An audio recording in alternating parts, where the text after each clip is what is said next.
فأنا ناصح لإخواني بالصدع بالحق تبيض وجوههم. السكوت في مسألة الحزبية يضرها، فاصدع بما تؤمر وأعرض عن المشركين. سلامي على دماج ورجالها والشيخ يحيى ودار العلم يا سعد بانيها.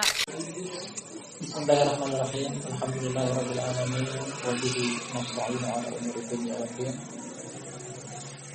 ثم الصلاة والسلام على أشرف الأنبياء والمرسلين سيدنا محمد بن عبد الله الأمين وعلى آله الطاهرين وأصحابه أجمعين ومن تبعهم بإحسان إلى يوم الدين. ثم أما بعد. إخواني الله وأخواتي في الله. Akromani wa akramakumullah. Kita akan melanjutkan kajian rutinitas kita yang kita tegakkan baik al-maghrib wal isya di tempat yang berbarokah ini, Masjid Jabal Rahmah Hafizahullah.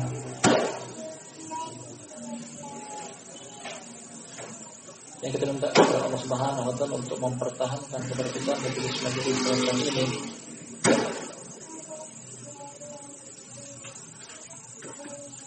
Kita minta kepada Allah agar kita bisa mempertahankan majelis-majelis semacam ini. Adapun cara menjaganya adalah dengan tetap menghadirinya. Dari kajian kepada sebuah kitab At-Tauhid alladzi huwa haqqullah al-'alamin yang ditulis oleh Syekh Muhammad bin Abdul Wahhab rahimahullah alaihi, melanjutkan bab yang sebelumnya. Kita akan masuk pada bab yang setelahnya. Pada pertemuan malam terakhir, beliau sang penulis ajarkan kepada kita tentang bab tanjim, ilmu perbintangan.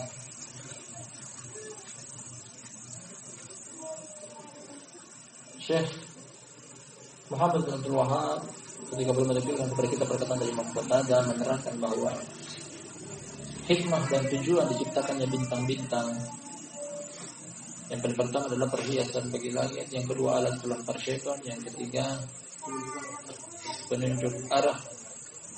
Kita bahkan satu dari dalil yang datang juga dari Al-Qur'anul Karim untuk mengetahui penanggalan. Kemudian kesimpulan akhir bahwa ketika sebagian orang menggunakan perbintangan dengan maksud lain daripada apa yang datang daripadanya, tergolong kekeliruan. Bahkan beliau sengaja masukkan bab ini dalam kitab Tauhid, artinya mencoreng tauhid atau kemurnian tauhid seseorang bisa terjerumus ke dalam kesyirikan. Dan bentuk kesyirikan adalah apa yang kita baca pada malam hari ini. Bab lanjutan dari bab sebelumnya. Kata sang penulis, semoga Allah merahmati beliau, bab At-Tasi wal Ishrun, bab yang ke-29 dengan bunyi bab Maja'a fil istisqa bil anwa'. Bab tentang meminta turunnya hujan dengan perantara bintang-bintang.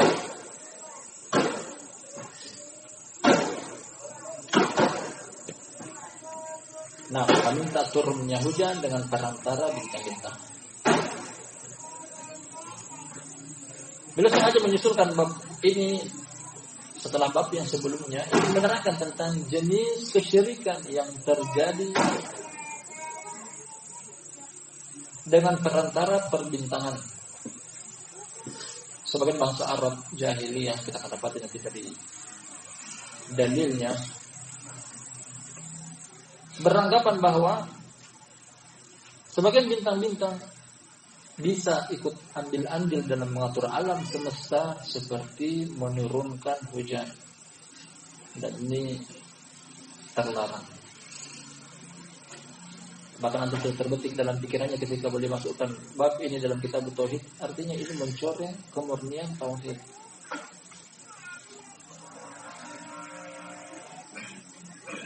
Nah, menempatkan ilmu perbintangan lain daripada apa yang Allah Subhanahu wa taala ciptakan mereka ini, bintang-bintang.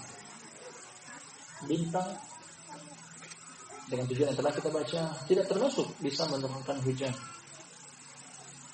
Menurunkan hujan adalah hak Allah Subhanahu wa taala, berarti mereka merampas hak Allah dalam hal menurunkan hujan. Kalau begitu tergolong dalam kesyirikan. Ini keterikatan judul bab dengan kita tauhid secara umum. Bahwasanya menurunkan hujan adalah hak prerogatif Allah Subhanahu wa taala. Ketika menganggap ada sebagian makhluk, termasuk di sini contoh kecil adalah bintang-bintang bisa ikut menurunkan hujan, berarti tergolong kesyirikan.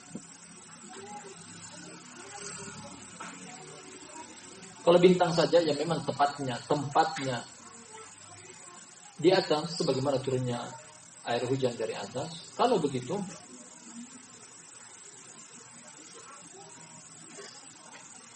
tempatnya di bumi lebih-lebih lagi tidak bisa menurunkan hujan. Sebagian tradisi mengistilahkan dengan pawang hujan. Ya, ada sebagian orang mereka menganggap bisa menurunkan hujan, bisa ikut atur alam semesta, baik itu menurunkan hujan atau menahan turunnya hujan. Kalau yang di langit saja seperti bintang-bintang atau tidak dapat nanti termasuk kesyirikan, apalagi memang orang aslinya di bumi. Terlebih-lebih lagi tentunya tidak bisa. Kita akan baca dalilnya berupa ayat dan hadis secara berurutan. Berkata sang penulis, semoga Allah merahmati beliau, Syekh Muhammad bin Abdul Wahhab An-Najdi At-Tamimi. Wa qaulullahi ta'ala, perkataan Allah yang maha tinggi. Sering kita ulangi barakallahu fikum bahwasanya buku-buku Ahlus Sunnah wal Jamaah puas kita membacanya. Dikatakan kenapa? Berisikan tentang perkataan Allah, perkataan Rasul, Al-Quran dan hadis. Yang kata Allah Subhanahu wa taala, "Faman asdaqu minallahi haditsa." Siapakah yang lebih jujur perkataannya? Jadi daripada Allah Subhanahu wa taala. Allah perkataannya paling jujur. Sebagian kajian kita dapati hambar. Isi awal dari kajiannya dari awal sampai akhir murni perkataan dia, sang pembicara. Ayat yang dia bacakan wala hadis yang dia bawakan. Hambar, tidak ada rasanya. Ada pun kajian-kajian Ahlus Sunnah seperti ini manis terasa.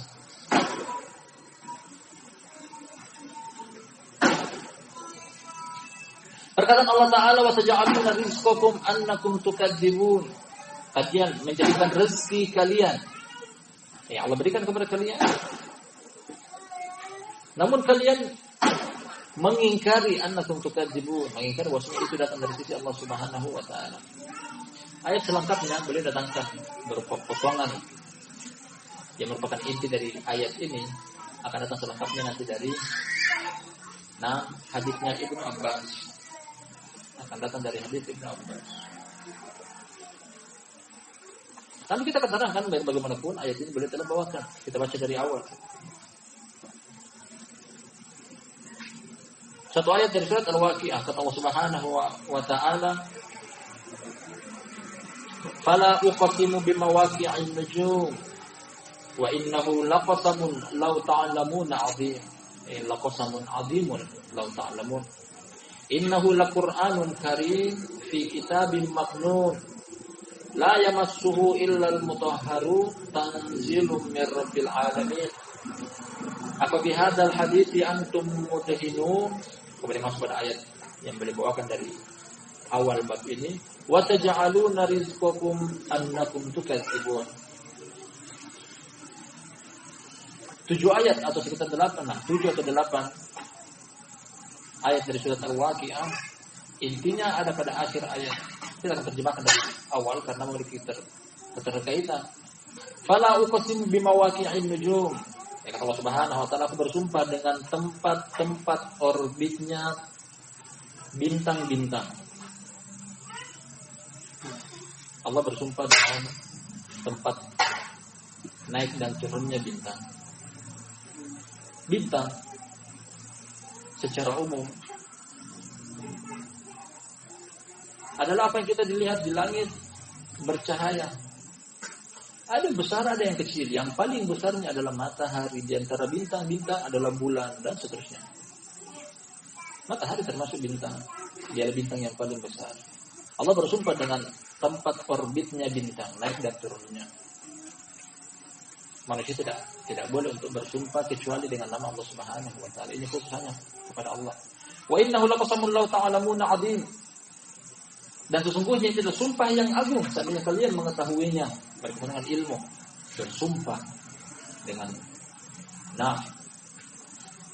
orbit bintang-bintang adalah sumpah yang besar. Seandainya kalian mengetahui.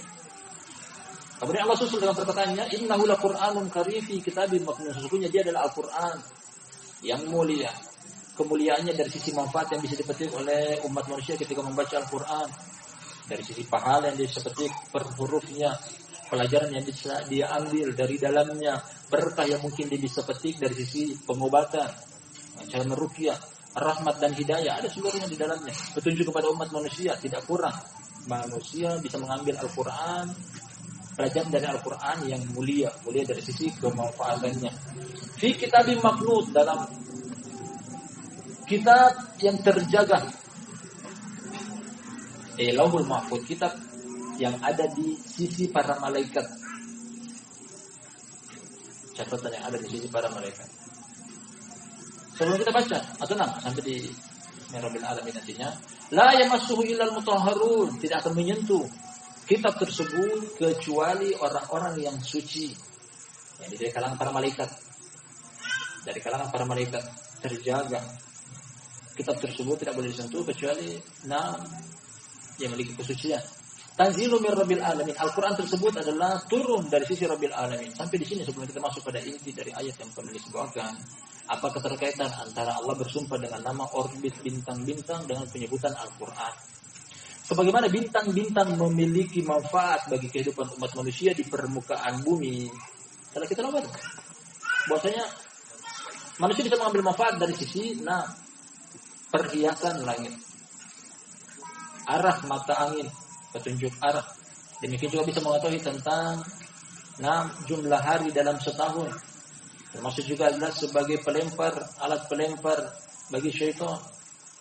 Yang pernah menyebutkan bahwasanya bintang tujuan utamanya atau di antara tujuan utamanya diciptakan bintang adalah untuk melempar syaitan ketika mereka ingin mencari atau bahasa lebih tepatnya mencuri berita di langit. Kalau tanpa bintang tentunya mungkin ilmu di permukaan bumi akan tercampur hak dan batil. Ketika bintang-bintang memiliki tujuan yang mulia bagi sisi manusia, demikian juga Al-Quran. Bahkan lebih. Keberadaan Al-Quran di permukaan bumi bagi umat manusia ibaratnya seperti tujuan diciptakannya bintang-bintang. Jadi tidak ada. Bukan tidak ada keterkaitan. Kenapa Allah Subhanahu wa taala menyebutkan Al-Quran Karim yang didahului dengan penyebutan bersumpah dengan nama-nama atau tempat orbitnya bintang-bintang.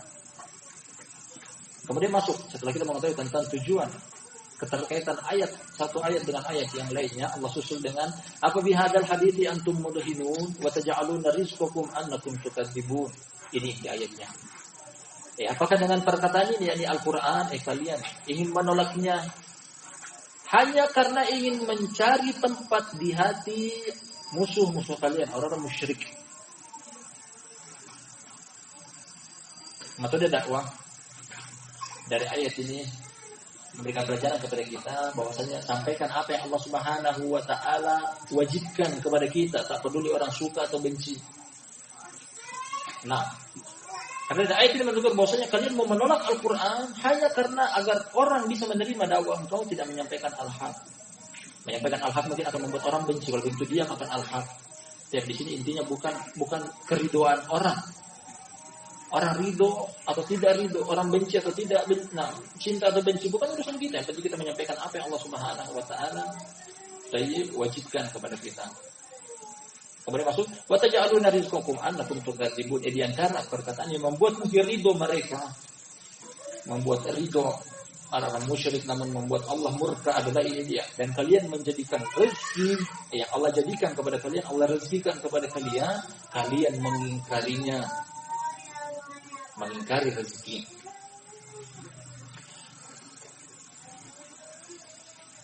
Beliau terkadang sang penulis membawakan kepada kita satu dalil butuh untuk dicermati lebih mendalam.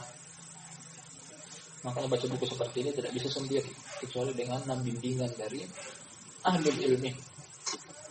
Rezeki yang dimaksud di sini adalah ada dua.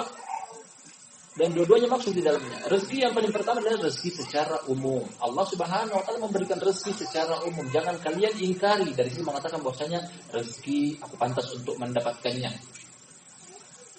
Nah, namun rezeki yang paling tepat adalah sebagaimana dalam tafsir Ibnu Abbas, ini dia ayatnya yang kita baca. Yang dimaksud dengan rezeki di sini adalah air hujan. Turunnya hujan. Hujan adalah rezeki dari Allah Subhanahu wa taala. Nah,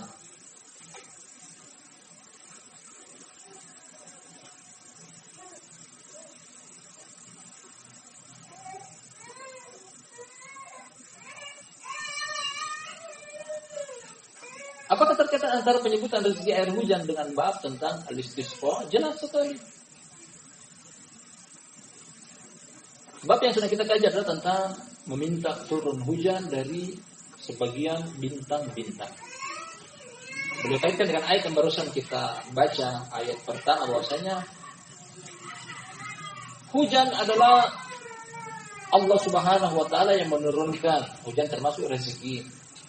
Wa taj'aluna rizqakum, kalian menjadikan rezeki tersebut air hujan, annakum tukadzibun, kalian mengingkarinya dari sisi menisbatkan air hujannya turun bukan dari Allah tapi dari bintang-bintang. Ini namanya mendustakan rezeki. Akan datang nanti kisah lebih lengkapnya dari hadis bahwasanya jahiliyah Arab menisbatkan turunnya hujan dari sebagian bintang-bintang. Mereka lupa dengan Allah Subhanahu wa taala. Nah, inilah sisi keterkaitannya. Bahwasanya menisbahkan atau menetapkan ada sebagian bintang-bintang dengan selain apa yang Allah Subhanahu wa taala ciptakan mereka dari tujuan-tujuannya seperti turunnya hujan, menggugurkan tauhid, meruntuhkan tauhid, termasuk mendukung penyebaran ilmu kesyirikan, terjerumus ke dalam kesyirikan. Secara garis besar bahwasanya kesyirikan bisa terjadi pada 3 tauhid sekaligus. Syirik uluhiyah, syirik dalam ibadah, beribadah kepada Allah Subhanahu wa taala. Syirik rububiyah, kalau di sini masuk dalam kategori syirik rububiyah. Artinya Allah Subhanahu wa taala menurunkan hujan. Bangsa Arab jahiliyah atau yang sependapat dengan pendapat mereka menganggap bahwasanya ada selain Allah bisa menurunkan hujan seperti bintang-bintang. Dan ini kesyirikan. Dan ini mencoreng kemurnian tauhid. Nah,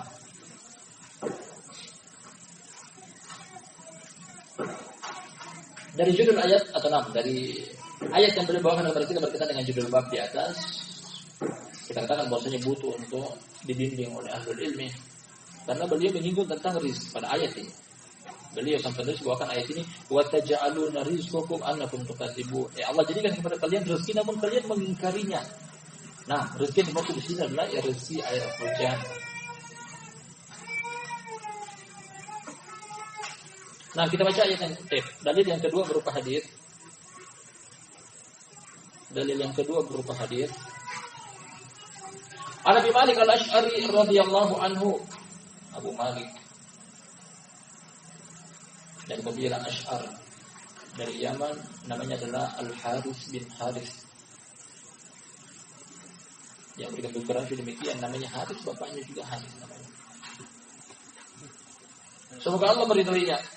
Anna Rasulullah sallallahu alaihi wasallam qala, maksudnya Rasulullah sallallahu alaihi wasallam beliau berkata, arba'un fi ummati min amril jahiliyah la yatrukunahunna.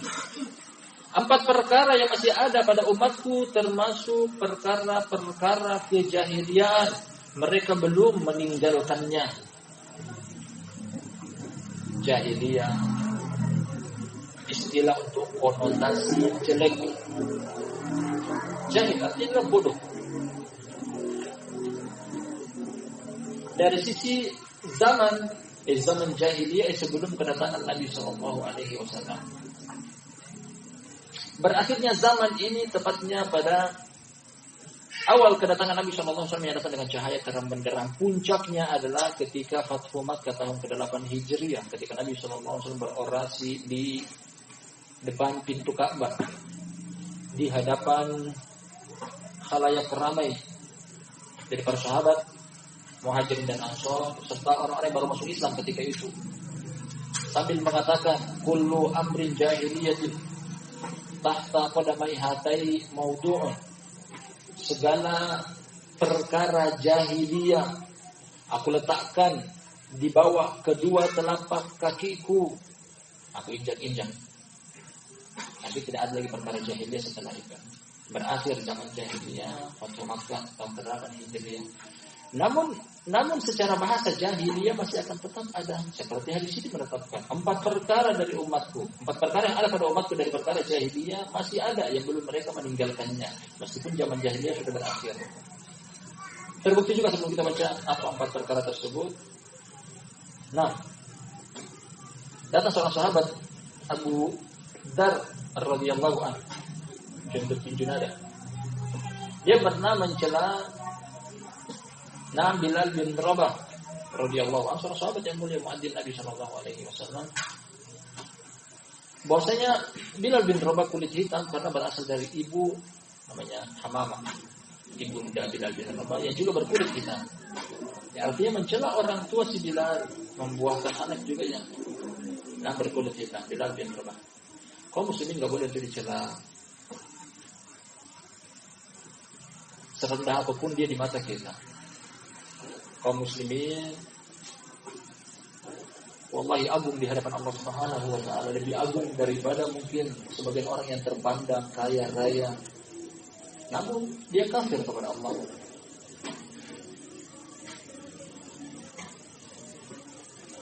Makanya Ibnu Umar dia pernah menghadap melihat kepada Ka'bah sambil mengatakan, wallahi innaki a'zamu indallah walakinnal muslim a'zamu indallahi minki. Demi Allah wahai Ka'bah, dia mengajak bicara Ka'bah, wahai Ka'bah engkau sungguh mulia di hadapan Allah. Kenapa tidak mulia? Ketika kaum muslimin seluruhnya di penjuru bumi madapur ingin sholat menghadap kepada engkau.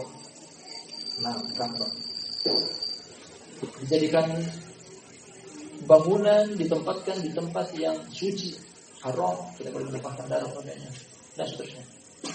Namun kata Ibnu Umar, akan tetapi seorang muslim lebih mulia daripada engkau di sisi Allah. Sekedar dia masuk dalam agama Islam lebih mulia daripada Ka'bah. Makanya Nabi SAW mencela Abu Dar. Kita kembali kepada kisahnya. Kata Nabi SAW, ya Abu Dar, inna kamru'un fika jahiliyah. Wahai Abu Dar, ada pada engkau watak-watak kejahiliaan. Kenapa? Karena mencela seorang muslim. Jadi kapan? Setelah berakhir yang namanya zaman kejahiliaan. Artinya kita ingin tetapkan di sini, zaman jahiliyah telah berakhir. Namun per individu dari manusia masih ada sifat-sifat jahiliyah. Dan bukti dan Nabi SAW menisbahkan kepada 6 seorang sahabat yang mulia ketika menyelisihi syariat digolongkan termasuk perkara jahiliyah. 4 perkara yang ada pada umatku kata Nabi SAW termasuk perkara-perkara jahiliyah yang belum mereka meninggalkannya. Apa saja itu? Yang pertama, al-fakhru bil ahsab wa ta'nu fil ansab wal istisqa bin nujum wan niyahah. Secara berurutan 4 perkara tersebut. Pertama adalah bangga dengan garis keturunan. Nah, bangga dengan garis keturunan. Yang kedua, mencela garis keturunan orang lain. Garis keturunan dia bangga, aku fam ini, aku marga ini. Ini moyangku orang-orang mulia.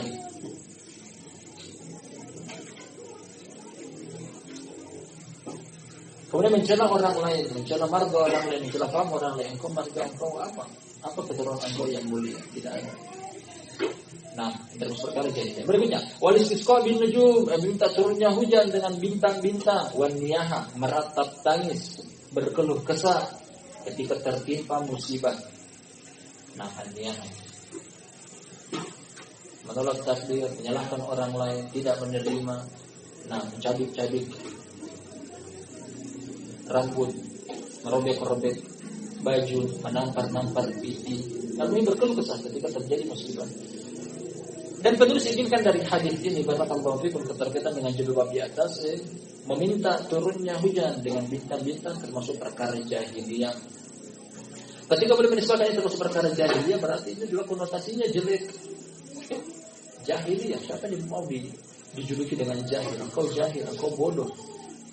Ini konotasinya jelek. Ada perbuatan yang tercela di syariat Allah Subhanahu wa taala, hukumnya haram, bahkan bisa jadi sampai tingkatan kesyirikan.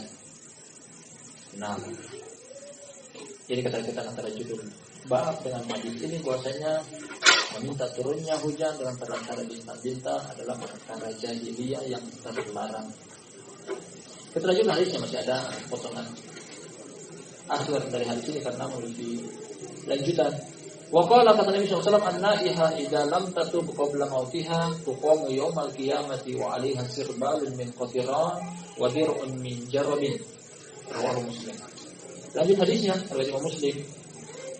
An-niyahan, an-naiha, orang yang melakukan praktik berkeluh kesah, meratap tangis ketika tertimpa musibah, apabila dia tidak tobat sebelum meninggalnya, akan dibangkitkan pada hari kiamat mengenakan pakaian yang terbuat dari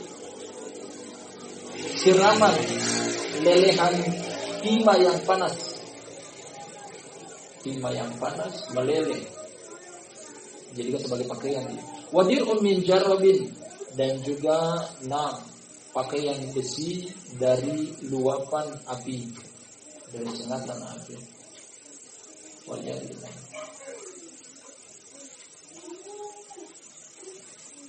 Sengaja beliau membawakan potongan akhir dari hadis ini. Yang dimaksud adalah naihah, orang yang berkeluh kesah meratap tangis ketika tertimpa musibah. Namun perhatikan, bukan cuma satu dosa ini saja yang disebutkan dari perkara jahiliyah, 4. Ketika 4 perkara yang disebutkan dalam satu hadis, hanya satu yang dihukumi dengan akan dikenakan pakaian berupa lelehan timah panas.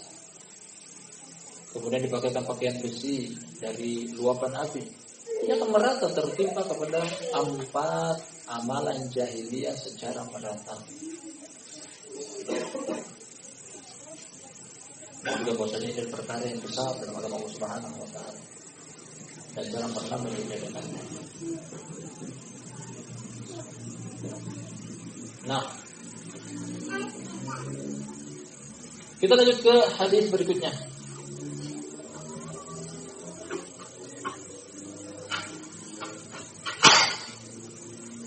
Walahuma hadis yang mutafaqun alaihi tafsir.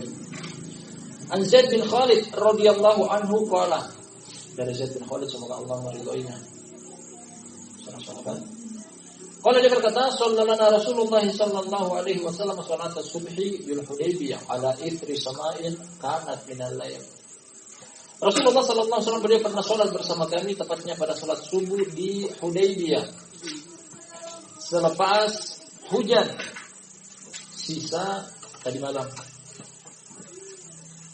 Gambaran alur cerita keterangan pertama bahwasanya pagi harinya di Hudaybiyah. Hudaybiyah adalah satu tempat yang dengan tempat ini dijuluki perang yang masyhur yang terjadi pada tahun ke-6 Hijriah, perang Hudaybiyah atau umroh Hudaybiyah. Kejadian Nabi SAW ingin umroh pada tahun ke-6 berkat mimpi yang beliau dapati, dan mimpi Nabi adalah hak. Kata Allah Subhanahu wa taala, laqad sadaqallahu rasulahu ar-ru'ya bil haqq la tadkhulunna al-masjidal haram insyaallahu aminina muhallikina ru'usakum wa muqassirina la takhafun.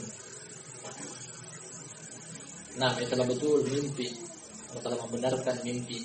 Maksudnya kalian akan masuk ke Masjidil Haram dalam keadaan aman, mencukur kepala atau memendekkannya, mencukur rambut kepala atau memendekkannya dalam keadaan kalian tidak takut.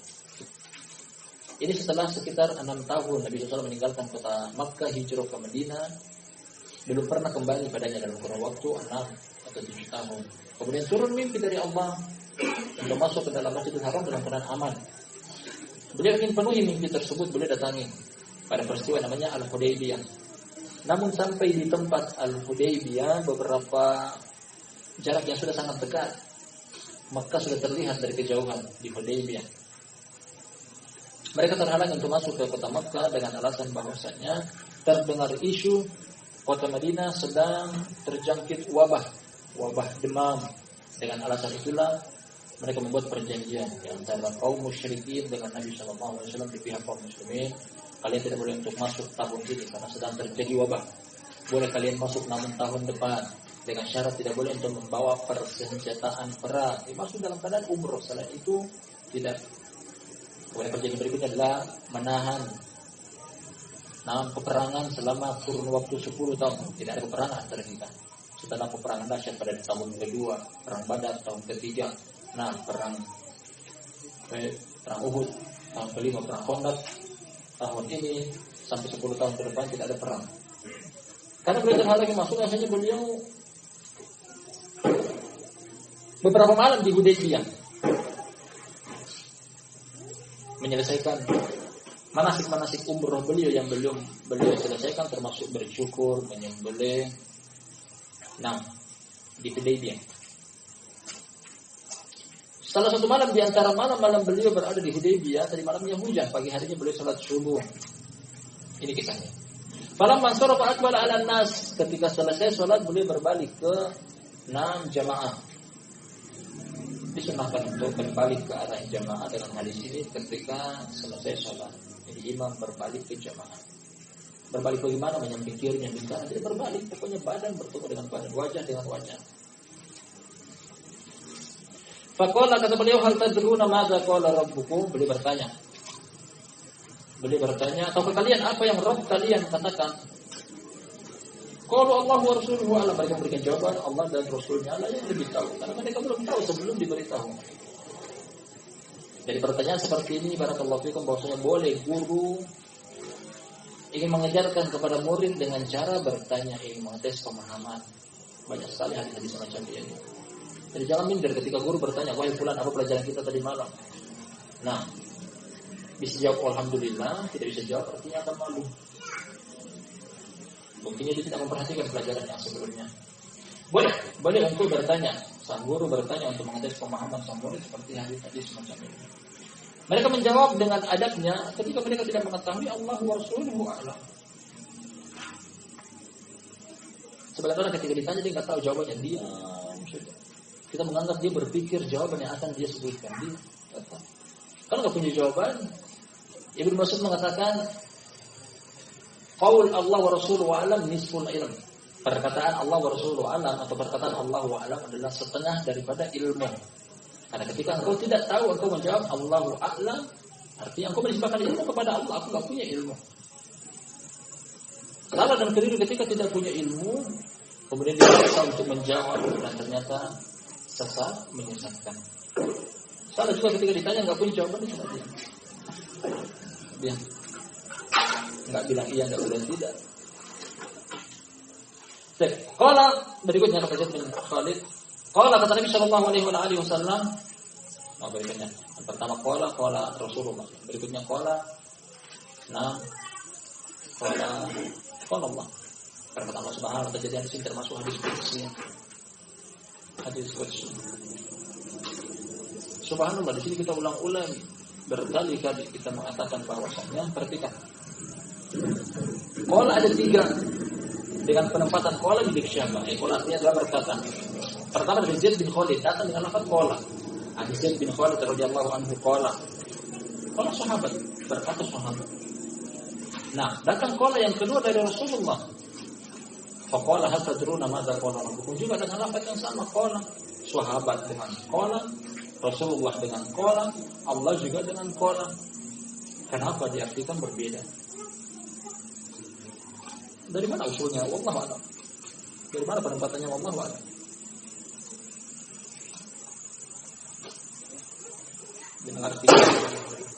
Mengartikan Allah berkata dengan berfirman, mengartikan Rasulullah SAW berkata dengan bersabda. Orang biasa berkata tidak punya landasan hukum.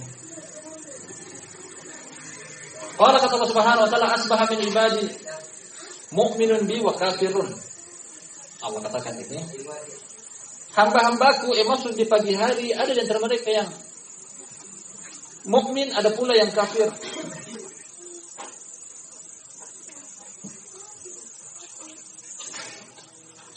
Allah sendiri yang katakan demikian.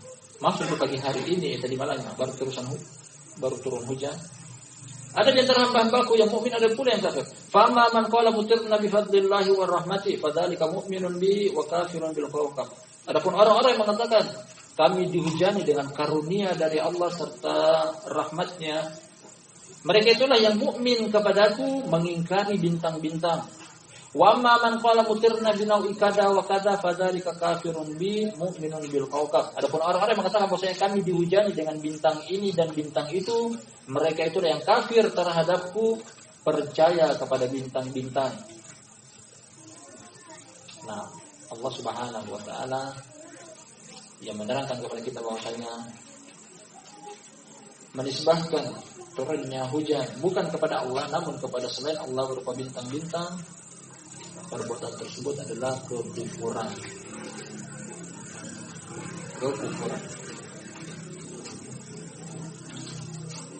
Namun para ulama membagi di sini pada Allah hukum tentang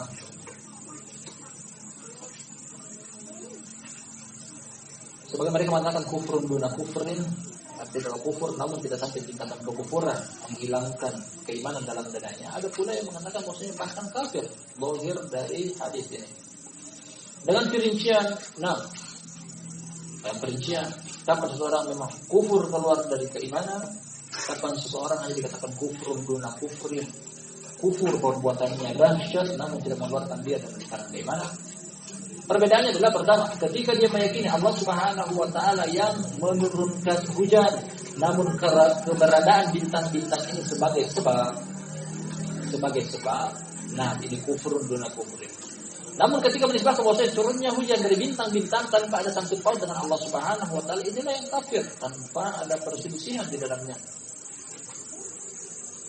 Nah, tanpa ada perselisihan di dalamnya.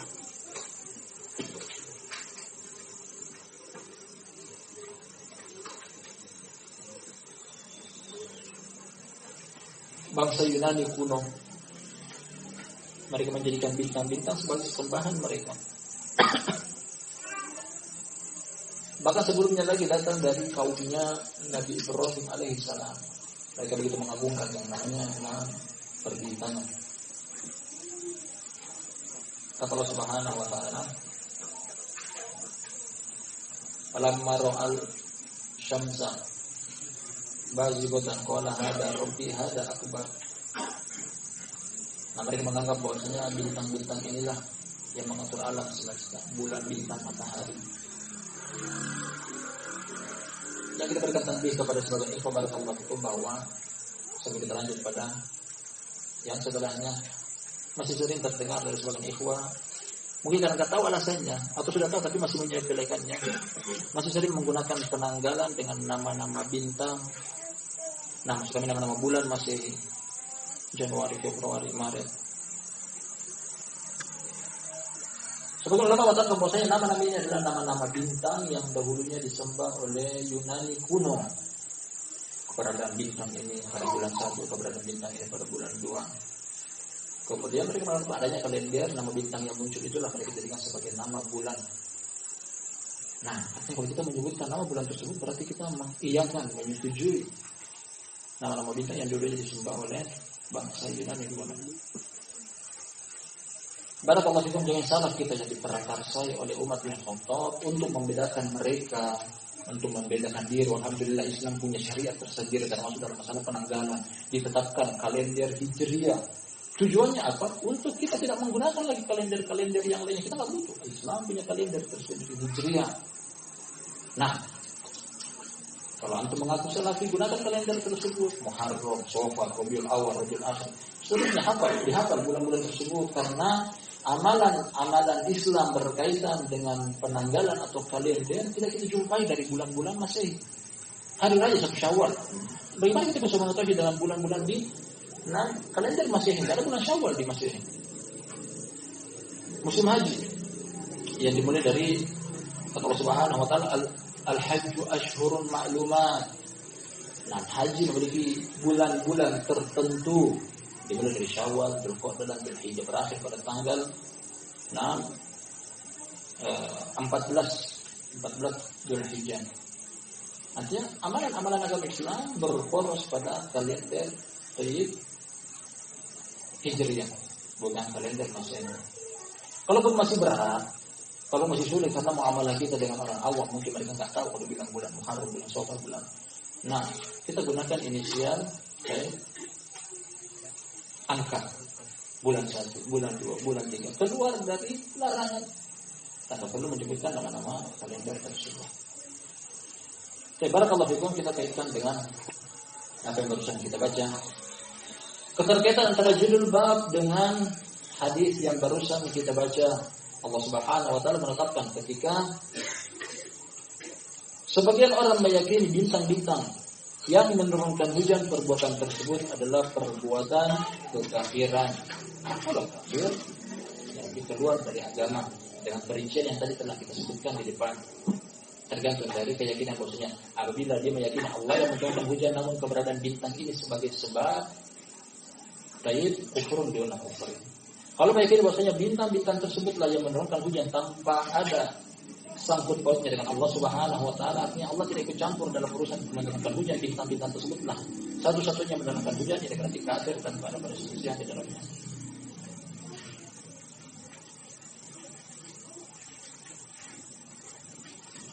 Nah, habis waktu, masih tersisa beberapa dalil yang lainnya. Insyaallah kita ambil lain waktu, satu hadis lagi. Tapi mudah-mudahan apa yang kita kaji pada pertemuan kita malam ini berbarokah, lebih dan kurangnya mohon dimaafkan sebesar-besarnya. Terima kasih banyak atas kehadirannya. Kita tutup subhanallah wa bihamdihi, asyhadu an la ilaha illa anta